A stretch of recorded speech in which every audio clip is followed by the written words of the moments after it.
Hello, I'm ready to talk about the Uncle Ben problem. Okay, try to get some rest. Good night. Night to you too. And I'm just reading a text from a little while. Getting bad at reading, so that's good. I'm going to talk about the Uncle Ben problem in the MCU. Personally, I don't think it's bad problem, as some people say it is, but I don't think it's not a problem as other people say it is.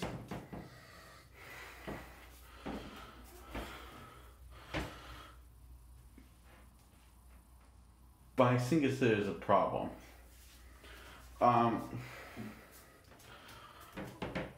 Look, his thing. When you make an adaptation, you can't expect everyone to know who Uncle Ben is and to assume they saw all of those Spider-Man films that Uncle Ben was in. And this it's kind of stupid.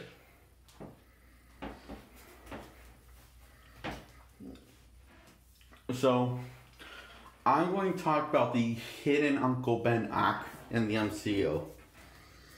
So, I want to touch on something because I lost opinions and I'm not 100% pleased with any of his films. Sadly, but hopefully there will be one coming that'll make me feel 100% good. It's not there yet, so.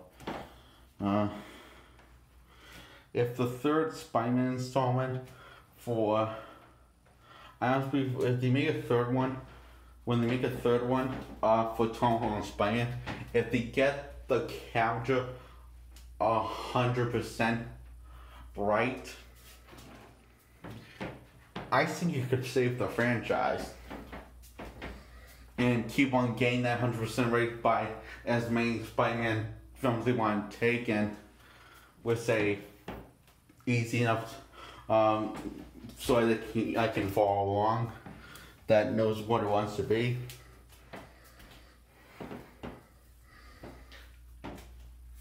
I think we could have one heck of a franchise here.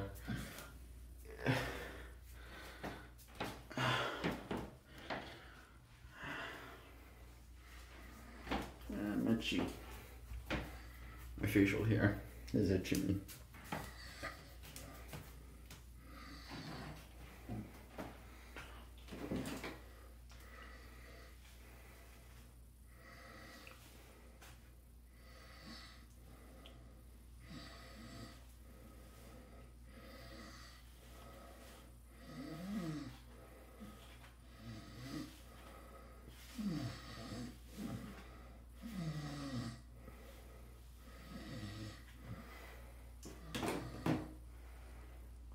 So anyway, I'm going to right now talk about the hidden Uncle Ben arc between Spider-Man and Uncle Ben. Now, and when we first see, now this goes all the way back from Civil War, they have lady hints and what happened to Uncle Ben and this universe. So when Spider-Man's talking about the little guy, it feels like he's really talking about his Uncle Ben that he let down and killed because he didn't do the licensing lookout for the little guy or something like that. So it seems like when he was talking about the little guy, look out for the little guy, he seemed like he was really talking about Uncle Ben. But that's not what he said. He didn't say it was a little guy, right? That's what Tony assumed. Because what Peter said is, since I have these powers, I've been different. And I would love to join his force, but I can't because I'm different now.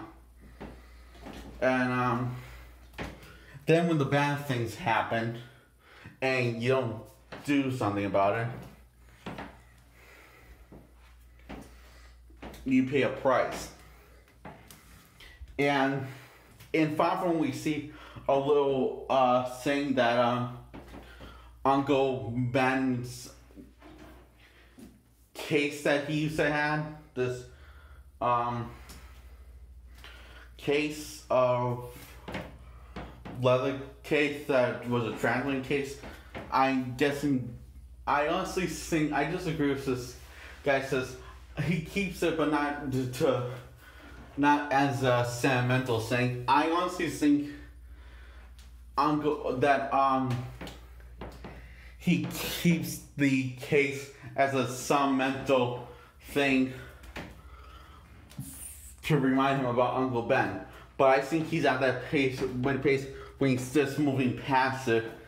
And not moving past the past, because I don't think he's fully moved past it, but when he's trying to move past it. But there's a little, and I'm going to touch on that more later. So anyway, I really like the scene when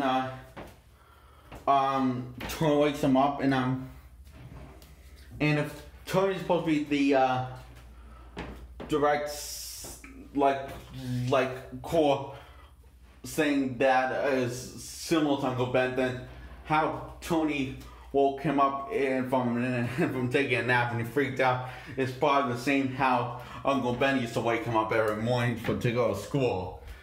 And so I found that kind of good. So it's kind of like he was trying. It's like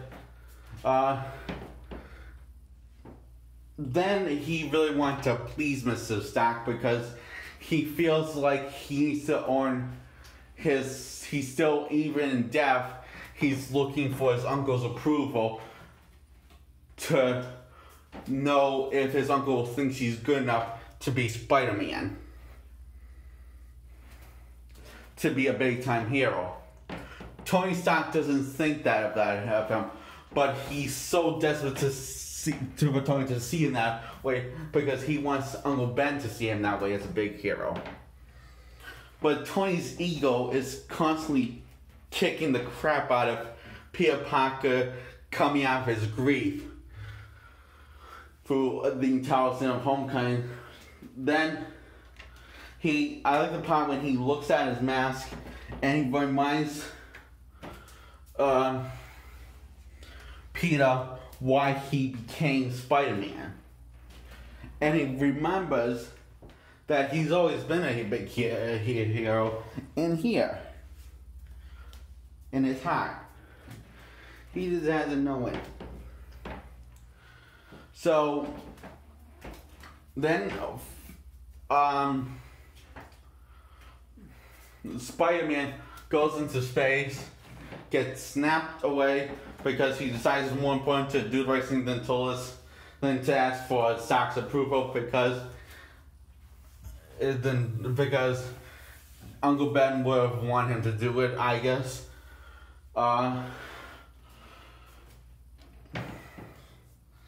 Because I think in Homecoming, Spider-Man realized that Uncle Ben isn't Tony Stark. He's a different person by the end of Homecoming, and that's why I think he wanted to turn down the offer of being an Avenger, because that was his way of getting over his grief.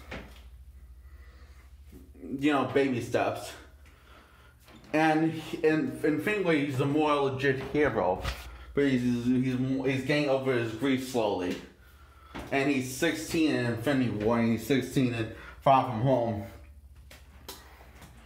When he gets snapped, basically back, and for Hulk snaps everyone back, including Tom Holland's Spider-Man.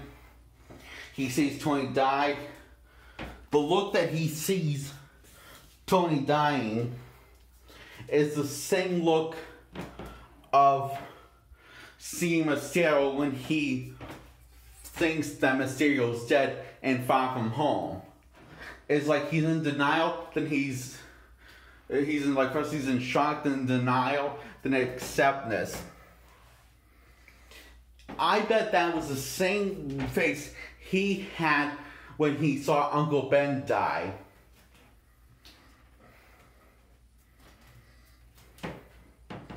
So is it a problem? Not really as much as some people say, but it's not a problem as other people are saying, because I feel like if you got like a little short flashback to what this whole thing's hinting at, we probably would get a very fulfilling Uncle Ben character that has been building up since Civil War. That Spider-Man's been kind of hiding and burying his grief underneath his joke and stuff. And I think the real reason, I just wasn't sure until now, but I think the reason why he doesn't joke at all in Far From Home, because he's grieving even harder now, and because not only his Uncle Ben died, but the only thing that was closest to Uncle Ben was Tony Stark, and now he's dead. So he's like floating under depression right now, and so it seems like kind of very depressed a bit. So makes sense why he's not really cracking jokes like his own self. But I think he needs that. Because I think the audience needs to see that, and sees that the depressed, full of anxiety Peter Parker and the jokey, fun Peter Parker can exist at one.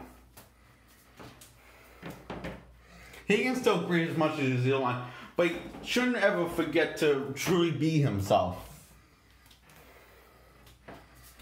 And it seems like in the first two Spider-Man films, Homecoming and Civil War, and all of the Avengers films, and Far From Home, it seems like they hinted at that he's more comfortable being Spider-Man and more happy with himself, because he can actually always get that second chance of making things right with his uncle, of not letting another person, because he wants to turn a negative into a positive with one-liners and jokes and being a hero and stuff. And that is it, and that's just what I see.